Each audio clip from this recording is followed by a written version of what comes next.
Welcome, friends. You press play, and here we are. Yep. Oh my gosh. Why is that bad? Also, Steve just glugged sparkling water right before we started, so... Ugh. No problem. No problem. But hey, at least you know what you're getting with us. Some banter, some stories. Never any ads. Yes, that is true. That might set us apart from other podcasts you listen to. Tell your friends. We are Red Weather Christians. I'm Steve. I'm Jen. And we're expats living in Spain. Trying to restore faith in humanity, one story at a time. On this season of Red Weather Christians, we'll be highlighting the feel-good stories that make us smile. Remind us of the good in humanity. We hope that as you listen, you become more mindful of the good, and that if you don't see it, you do it. Or you be it.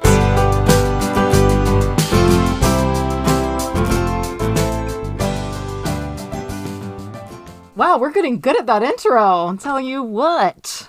Practice makes perfect. Yeah, we practice so much. Hey, we're starting today with a story that Steve will tell about a guy and a backpack. Take it away, Steve. You're going to edit out the part where you tell them what we're going to start with? Just tell the story.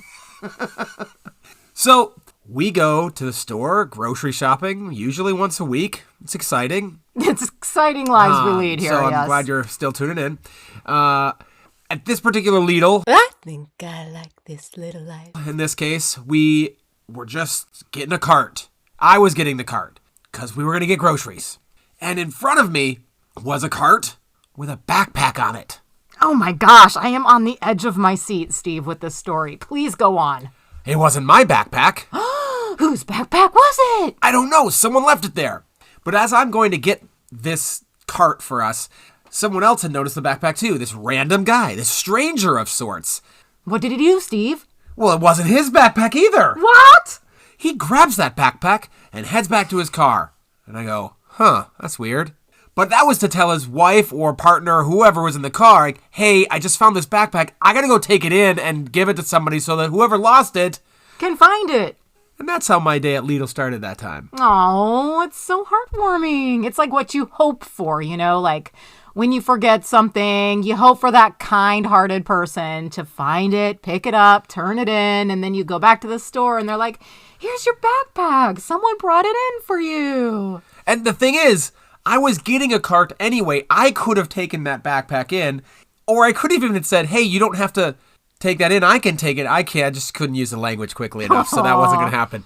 But I was still impressed that he went out of his way. I mean, this backpack was otherwise just going to sit there. Right. And they might have come back for it at the cart. True. And that might have been the thinking, too, of someone like, well, I better just leave it where somebody left it so that they'll know where to go. But at the end of the day, it's better if you take it into the store because then it's more protected, right? Anyway, presumably. Steve comes into the store. I'm already in the store. He's like, Jen, I gotta tell you what just happened. Oh my gosh. I'm like, cool. Picking out some apples or whatever. Tell me about it, Steve. It was as riveting then as it is now. I was like, then what happened? Oh my gosh. Listen, we are trying to highlight the feel-good stories, and that was a feel-good story, so we're highlighting it. Made me feel good. Yeah, I feel good. Okay. So, this comes back to a quote we've probably already shared, but that I would have up in my classroom by Sydney Smith. It is the greatest of all mistakes to do nothing because you can only do little. Do something. Oh my gosh. I'm sorry. I'm just thinking that we were at a Lidl and that is now the quote, right? Like, it is... To do nothing because you can only do Lidl. It is the greatest of all mistakes to do nothing because you can only do Lidl. Do something. And some people do pronounce that little. Lidl. Anyway, think about that. He was just doing a very small thing. Yeah, but Steve saw it. And he wasn't doing it so that I saw it or so someone else saw it. He was doing something rather than nothing. Yeah, and we like that. We like that. And, of course, people out there, cynics out there, be like, yeah, do something bad. Okay, no, not that. I wish you could see Steve's facial expression. He did something, and that something was a good thing, or at least an attempt to do a good thing. Yeah, I mean, one of the reasons we're doing this season is we want to highlight these stories instead of focusing on negative things. I was just reading my favorite blog, The Margin Alien.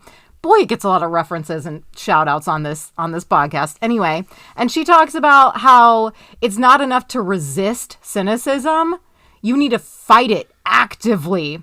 And while I don't love the verb fight, I do love the word actively, the adverb, if you will.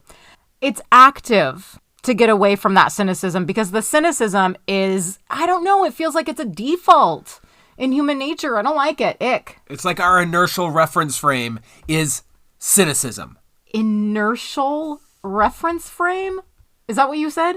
It is. Inertial?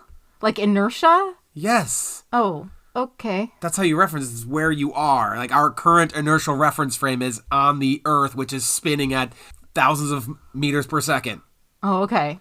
Could you have used the word initial? Not initial. Oh, no. Inertial. Okay. Just clarify. It's like it's your resting position, or the position that you're currently in. Yeah. Is your inertial position, your reference. Yeah. I mean, even though I don't like fighting, I would say, yeah, fight cynicism. Do that. Get out of your inertial reference frame. Fight it! It takes some acceleration to do so. Okay. Just spewing some physics More there. physics terms, please. So, something that we are not close with at all, but we have some friends who are, is foster parenting. Yeah, this is something where I think more often than not, we see the negative stories of foster parenting coming through, and like the foster care system, I should say, and how corrupt it is, and blah, blah, blah, and how awful it is. And while there are issues with it, as there are with most anything, we choose to look at the good that it's doing. And we know some friends who are in the foster system who take in foster kids, and they are good. Right, and there's even a stigma to being a foster kid. Like, you don't necessarily want to tell friends at school, like, yeah, those are my foster parents picking me up. That's hard. Like, those aren't your real parents. But the people who are there, those foster parents, are a good thing in that person's life. And we want to support that. We want to encourage good people in people's lives. Yes, good people doing the things that need to be done, because there are bad people in the foster care system, and there are the people who maybe do it for the money as far as taking in foster kids. We're not talking about them. We're talking about the people who are in it, who are trying to make a difference, who are making a difference, and who are having a positive influence on kids' lives. You know who you are. Nicole, if you're listening, you and Sam, it's you. And for what it's worth, Emily Nowakowski, I see her updates on fostering as well. There you go. But think about how little that could be, that little bit of time you might foster. And this is why we're talking about that quote in this context. You might only have that kid for a couple months. And it's so easy, I think, in this particular situation to say to yourself, like, well, it's not worth it. It's so much work, emotional and otherwise, and we don't even get to end up having a long-term relationship with this child. Oh my gosh. I respect people who do this so much. The other fun story that we had was flying. Ooh, flying. Who doesn't want to fly? Isn't that like every kid's dream? And it wasn't. Speaking of kids, this was what our kid did while flying. No, I think of Dwight in The Office in his second life. It's like exactly the same life, works at a paper company, assistant to the regional manager, but he can fly. It's fantastic. Yeah. Anyway, our kid was flying, and he forgot his water bottle. Flying in a plane, an airplane. I thought that goes without saying. I mean, we were talking about flying like as a dream, you know. Flying in the air, being the ability to fly. That's ridiculous. If you have 3 wishes. He left his water bottle on the airplane. Now, he has forgotten things from time to time in his life, so this was not a terrible surprise to us. No. But it was a disappointment nonetheless, because stickers on the water bottle and other things, we might have already mentioned that he lost one in Miami. Same problem. Yeah, I lost mine too. Not lost. They took it away from us. You know, sometimes you forget that when you are internationally traveling, at least I forget you have to go through security all over again. And like I'd had a little bit of water left over in my water bottle from my flight. I forgot to glug it down or empty it when we went through again. And there was enough water in it, in mine and in Asher's, that they confiscated our water bottles, never to be seen again. Again, not that story. Different story. Sorry. Different water bottle. He is going through the throes of grief, anxiety, depression at losing this water bottle and feeling terrible about being worthless and can't keep track of his things. And we're trying to just be like, hey, man, learn from this. It's just a water bottle. I We'll know. get you another one. It's like, we don't need you to go into the full throes of like, I am a worthless human being, which, listen, I get it. I'm also a very dramatic and emotional person, so I empathize with my son. But we wanted him to, okay, oops, I made a mistake, but I'm not going to let that affect my whole entire being. And so you think, where could this possibly go? This is supposed to be a good story. Right. And the thing is, like, we've had experience with these kinds of things before, and it's like, say goodbye to the water bottle. It's gone. It's gone. You're never going to see it again. And move on. Yeah. Move on. Yeah. So we're trying to calm him down and get him towards that progression of move on with life. Yeah. So now we're just waiting for our luggage on the conveyor belt. And boop, what comes out? Lo and behold, there it is! The water bottle! And look, the flight attendants or whoever was cleaning the plane were probably just doing their jobs. Yes, but I don't remember this ever happening anywhere in the States. And the thing is, you don't remember it happening because we're not looking for it. I'm not looking for water bottles coming out of the chute. I know, but I remember going on class trips, and some of my classmates brought their spring break reading book or whatever that they had to do for school, and they left it on the seat pocket in front of them, and they never got it back. I do remember that. So, for what it's worth. He got his water bottle back. Yes, it's very exciting. Couple that with, same trip, we had returned our rental car, and he had left his extra, one of our old phones extra on the because center console. He was reading or listening to an audiobook or something, and we had downloaded it onto that phone so he could listen to it on the flight, and he leaves it in the rental car. But we contact the rental car company who, again, they probably do this as part of their jobs. I don't know. Again, I hear stories of people leaving stuff in rental cars and they're just gone. They're done. Never get it back. Anyway, we contact the rental car company. We're like, hey, we'll come pick it up. We'll be back in a couple days. Yeah. They're like, okay, yeah, it'll be here for you. Yeah. So I go up to the rental place after we get back to Valencia, and there it is in their little office. So that was 2 good things, 1 trip, both forgotten and returned. Yes, but humans had to do those good things. And that's what we want to focus on, is that some human had to take that water bottle and put it with the luggage that they knew was going on the conveyor belt. They could have just thrown it away like it was trash. Some human, took that yellow phone out of the car, could have thrown it away like it was trash.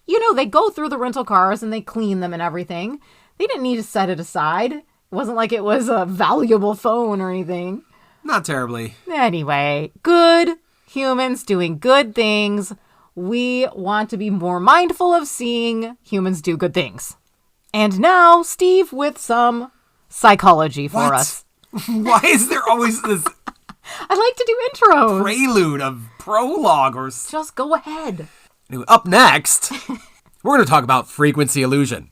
Well, we started talking about this because Steve and I were like, what's the term for when, when you're trying to get pregnant and you see pregnant people everywhere, or you are pregnant and you see pregnant people everywhere? That was what I thought. Side note, we are not trying to get pregnant. No. We do not see lots of pregnant people right now. No, I don't see any anywhere. I don't know why she brought up that experience. Well, that's the most common one. That's the most common one.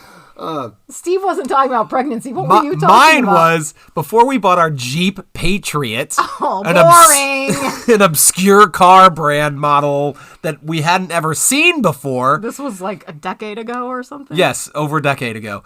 We had never seen it. Then we bought it, and then we see it everywhere. Beep, beep, beep, beep. Everyone's got Jeep Patriots. Oh, Not the same really. thing happened when we bought our car here in Spain, too. Yes. It's like, they have it. Oh, they have it. Oh.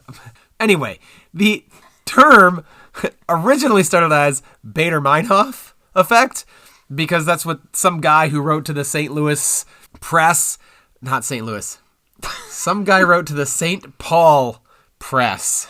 Get your facts right, Steve. Dang it. You can look it up. Anyway, it doesn't make it as good a sense saying Baader Meinhof because that's like some German terrorist group. So we're like, we'll just go with what the Stanford paper kind of called it, which is frequency illusion, where you're honed in on finding or seeing something, and then you actually do see that thing. So, guess what? Oh, here we go. About to come full circle. If you look for the good, you'll see it. If you look for bad, you'll probably see that too. But we're going to give you a slew of stories. We've already given you some. Not stories, just scenes, if you will. Scenes. Stories, scenes, episodes. Snapshots. Vignettes. Ridiculous. These likely occurred in greater frequency to us because we had yet to record this episode. So we were still looking for these things and thinking about these things. No, I don't think it was because of this episode. I think it was just because we are being better about this in life in general, about looking for these things. I think since we've just started this season of Red Weather Christians. Sure, it could be this season, but still, we had yet to record this episode. Okay. Yeah, sorry about that. It's been a little while. But it's good that we are, right? Good. Look for the good. It's finally happening. Yeah, focus on that. So, we already told you about this guy in a backpack. Good. Well, we also... Oh, okay, so I was at the store. This is mine, Steve. Let me have this one. I was at the grocery store by myself, and I just happened to be walking down an aisle, and this guy in a motorized, like, it wasn't a wheelchair. It was a motorized... Cart, sitting, like the seated kind. Okay, anyway. He, out of all the people in the aisle, which there were a few... He decides to ask me for help, speaking in Spanish, which is fine, and I was able to help him reach the strawberry yogurt that was at the very top shelf that he definitely had no chance in reaching. So that's one little thing. Well, another time we were walking in the city, and we were walking, I don't know, maybe 10 meters behind this girl, and she dropped her coat, and we were like, or sweater, and we were like, oh, we should tell her. Yeah, but it would have been a little awkward because we were not really very close. It would have been like Steve and I talked about, like, well, I was about to run and he was about to run too. But it would have been a little awkward because we would have had to like jog up to grab it and then jog over to her. But we're not afraid of being awkward. No, we're already plenty awkward, so that's to do something good. Yeah. Of course, the awkward thing really would have been the Spanish that came out of my mouth when I handed her whatever it is you call a sweater in Spanish. I don't know. Oh, no. I would have just said camisa or something. I mean, suéter, I think it would have sufficed. No, like ticket. Oh, my gosh. So often I try to think of the real word that it's supposed to be, and they just use some... They use both those words here. Anyway, but some guy was there sitting at a cafe, because the cafes are literally all over the place. He saw it happen. He stood up. He was right there. He picked up the sweater. He... probably said something like, disculpa, or I don't know. We couldn't hear. We weren't that close, but sweater was returned. Yeah, just a nice thing. Someone dropped this. You should pick this up and give it to them. And speaking of ticket, we were also at IKEA, and here I am cutting through like the cafe part where this other guy is going around it with his cart of food, and I see his receipt blow off his cart. Nobody else sees it. I'm like, I am not anywhere in a convenient place to let him know because I'm like in the middle of tables. Well, I keep walking and then he's coming around and like our paths kind of cross. And so I tell him in Spanish, I'm like, hey, you dropped the ticket dropped. I think I said, tu ticket se cayó or something like that. I don't remember. It's a blur. And yes, they do use ticket here for like receipt. That's what they call them like at a store. It's even in writing. Like when I go to the gas station and I want the receipt. So we're not just ticket. We're not just speaking Spanglish here. I mean, maybe it is Spanglish, but it's what they use. So, and because I was also wrestling like, does he even want it? Does he even care? Like, should I say anything? If I do, I have to speak in Spanish. And anyway, I did. And he was like, oh, gracias. And he picked it up and it was great. So, yeah. That was great. That wasn't even good. That was great. Yeah, I guess. Another time we were walking through the mall and this older gentleman we just hear this like You knew that the sound was like coins just spewing everywhere. I thought like someone dropped a piggy bank and it just coins. No, it was just like maybe 6 coins or something, but it made kind of a ruckus. And one of them was kind of like 2 feet away from me, so I bent over and picked it up, and I didn't even have to use any words and just handed it to him, and he was very grateful. But okay, the thing about all these snapshots, if you will, vignettes, whatever you want to call them, stories. I'm not trying to be like, oh, I picked up a coin. Oh, go me. I told the guy about his receipt. Yay me. Yogurt. I helped him with the strawberry yogurt. Woohoo. No, it's just because I was out, these things were presented to me as opportunities. And so the point kind of is to kind of just get out there. Opportunities will present themselves for you to help others, and it feels good to help. Do it. Right. And if you're fearful of going out, and you're thinking, oh, but think of all the bad things that could befall me if I leave the house or my insulated environment. Yes, bad things could also happen. We're not naive to that. But if you continue to insulate yourself and isolate yourself, you will get neither good nor bad. And if you watch the news, you're going to hear mostly bad. Yeah, that's true. Watch the news, scroll through social media. Unless you have curated your social media feed to only show you the good things. Yeah, no, I do. I follow the accounts like Upworthy and like Good News Movement.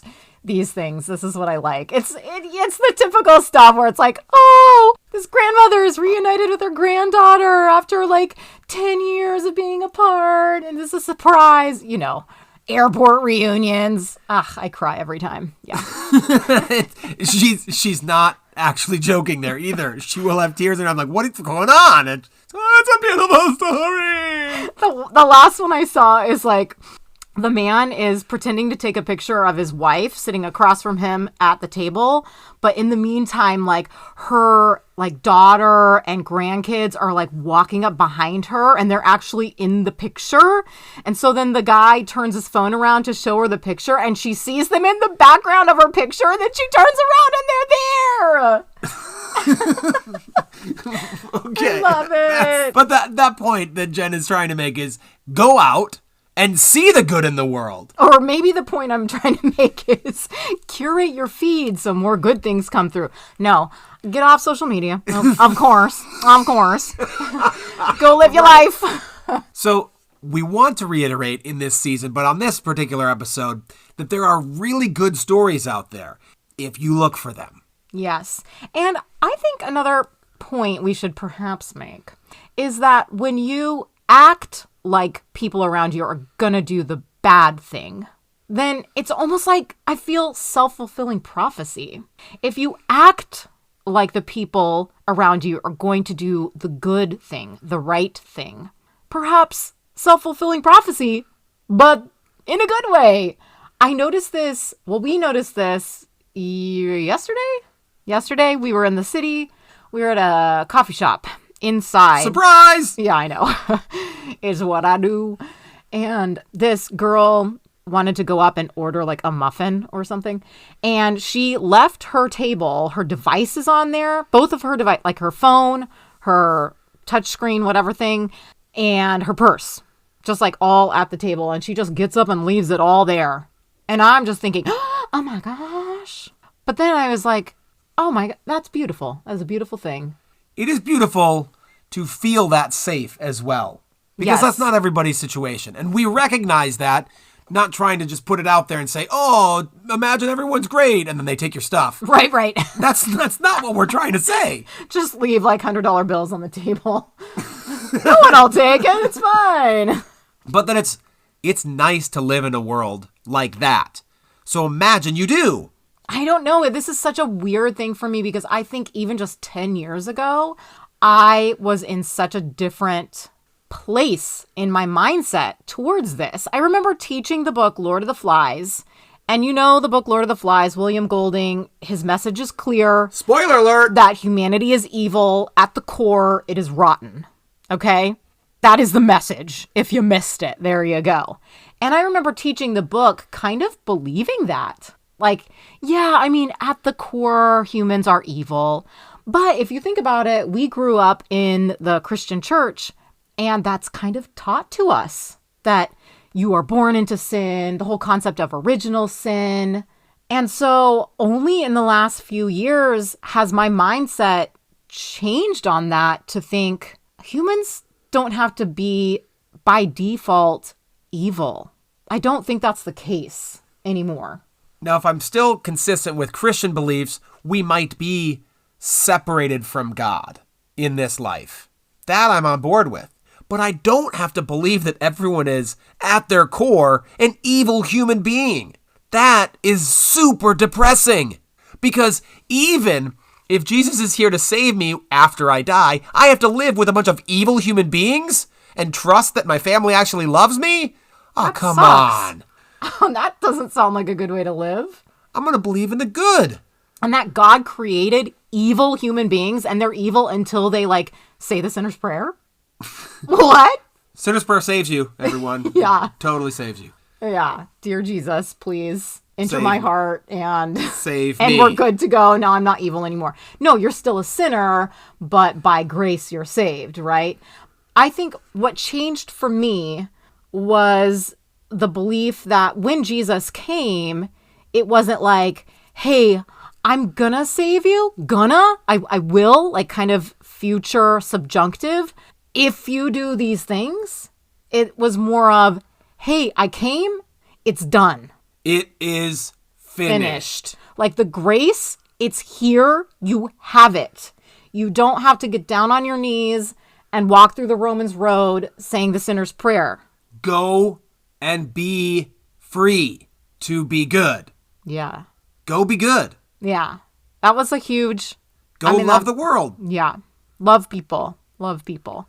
But, I mean, just think about psychologically, if you live a life believing that humans are ultimately at their core evil, or if you live a life believing that humans at their core are good, which life might be better? Which life might make you feel better? I think we should mention the Avett Brothers song at this point. Well, let's do it. Okay, Steve, did you just give your own prelude there? Because you were just making fun of me a lot about it. I did, but okay, here we go. We need to get to this song. Okay, we had to actually pause the recording and go get the lyrics because we have them printed out. Yes, we play this regularly on the piano and guitar. It's called Head Full of Doubt by the Avett Brothers, and there's a lot to it. I like the part where it says, and your life doesn't change by the man that's selected. If you're loved by someone, you're never rejected. Decide what to be and go be it. Build up on C to go into the chorus. Okay, that part, it's just telling you how to play it. Oh, it's so good. It's so good. Decide what to be and go be it. Gosh darn it. We're saying decide to be good. Yeah. And do that. It's going to be better for you guys. But Jen, what was your favorite part? I love the lines. And there was a kid with a head full of doubt. So I'll scream till I die and the last of those bad thoughts are finally out. Oh, that's so good. Because I think the kid with a head full of doubt, again, it's that mindset where it's like you can change that. You can get those bad thoughts out. You don't have to live like that. You might need someone else to help you. Right. We are not trauma experts. So if that's you, go talk to someone. Therapy is a good thing, people. It's good. We talk about good things. Yeah. Well, I mean, the lyrics, it says there was a kid, and then it says, so I'll scream till I die, and the last of those bad thoughts are finally out. So I don't know if, like, the first person is talking to the kid, or the I is the same person as the kid with the head full of doubt. I'm guessing it's probably the same person, and they've decided, like, I'm not going to think that way anymore. I'm not going to think like I did when I was a kid anymore.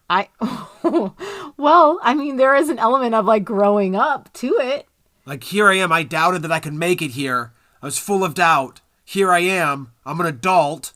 I need to scream at that myself. Get rid of those ideas that you have of self-doubt and self-loathing even. Yeah, I'm reading this book right now called The Artist's Way, and it's so good. And she talks about resistance to your creativity and how there are these enemies through your life who have said little things here and there that you just latch onto and you can't let go.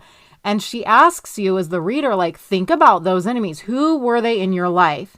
And it might be the teacher who said, like, oh, well, you'll never be a writer, those kinds of things. But it's like, wow, we really latch on to some of the things that have happened in our childhood, or the things that have been said to us as a child, or even things that were said to us by our parents as a child. And we need to shake those out of our heads. Yep. All that to say, looping it back.